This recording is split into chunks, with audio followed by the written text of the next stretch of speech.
Hi everyone.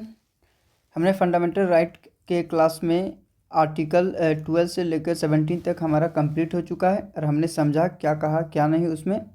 आज हम article 18 के बारे में बात करेंगे। तो चलिए हम शुरू करते हैं। सबसे पहली बात है, हमारे संविधान में आर्टिकल 18 में लिखा है उपाधि का अंत। तो अब बात आता है कि उपाधि क्या होता है। उपाधि यानी एंड ऑफ टाइटल। उपाधि का मतलब होता है एक पद होता है जिसमें कोई व्यक्ति अपने नाम के आगे या पीछे इसको लगा सकता है।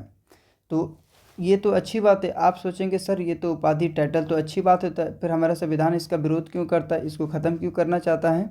तो इसका एक ही कारण है, उपाधि पाने के बाद अगर व्यक्ति अपने नाम के आगे या पीछे लगाता है तो उसे विशेष अधिकार मिल जाता है। विशेष अधिकार कहने का मतलब कि दूसरे व्यक्ति के सामने उसको ज़्यादा ऊंचा माना जाता है और दूसरा व्यक्ति क्या होता है, वो नीचा हो जाता है ये पद लगाने से।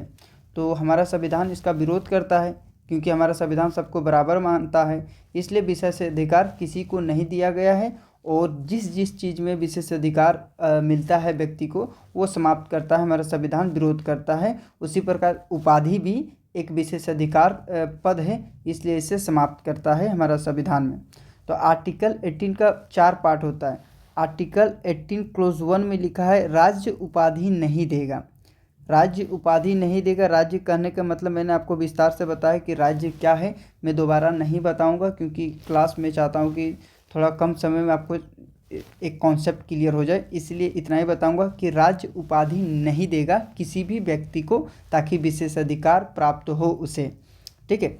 आर्टिकल 18 क्लोज 2 में लिखा है भारतीय नागरिक विदेशों से उपाधि नहीं ले सकता है। कोई अगर मान ले भारत के नागरिक है, विदेशों में कार्य कर रहा है और वहाँ की सरकार उसे खुश होकर प्रसन्न होकर अगर उसे कोई उपाधि देना चाहता है तो वो उपाधि नहीं ले सकता है। ये आर्टिकल 18 क्लोज 2 में इसका पाबंदी है। अब बात आता है 18 क्लोज 3। आर्टिकल 18 क्लोज 3 में लिखा है विदेशी व्यक्ति। ठीक है। विदेशी व्यक्ति मतलब ऐसे विदेशी व्यक्ति जो भारत के कोई भी सेवा में कार्यरत हो। ठीक है। कोई भी सेवा में कार्यरत है तो वो विदेशों से उपाधि ग्रहण कर सकता है। सबसे पहली बात और थोड़ा सा समझे हम। मान लेते हैं कोई विदेशी व्यक्ति हमारे भारत की कोई भी सेवा में वो कार्यरत है, भारतीय सेवा में कार्यरत है, तो वो विदेशों से क्या कर सकता है, वो विदेशों से उपाधि ले सकता है। लेकिन एक कंडीशन है, अगर राष्ट्रपति परमिशन देता है तभी वो विदेशों से उपाधि ले सकता है, अन्यथा नहीं। ये हमारा आर्टिकल 18 सब क्लोज 3 में इसके बारे में डिस्कस किया गया है। हमारा आज का अंतिम जो होता है आर्टिकल इस भाग का वो है आर्टिकल 18 क्लोज 4। इसमें क्या लिखा है, भारतीय नागरिक हो या विदेशी नागरिक हो, विदेशी व्यक्ति कोई भी वो विदेशों से उपहार ले सकता है। ठीक है। उसमें पद के बारे में बात किया गया, इसमें उपहार के बारे में बात किया और इसमें भारतीय नागरिक भी इंक्लूड है, आपको याद रखना है। भारतीय नागरिक प्लस विदेशी व्यक्ति वो विदेशों से क्या उपहार ले सकता है। इसमें भी एक कंडीशन दिया है। कंडीशन क्या है, वो राष्ट्रपति से उसे परमिशन लेना होगा तभी वो उपहार ले सकता है, अन्यथा नहीं। नोट, ये बहुत इम्पोर्टेंट है।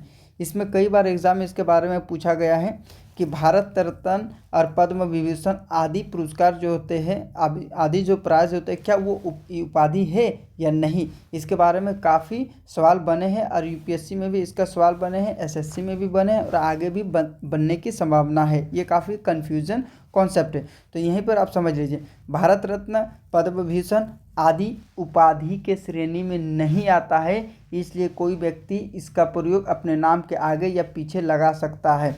जैसे आप जानते हैं जब भी सचिन तेंदुलकर आते कहीं पर तो वहाँ पर लिखा रहता है, देखना टीवी चैनल मीडिया में नीचे लिखा रहता है भारत रत्न सचिन तेंदुलकर।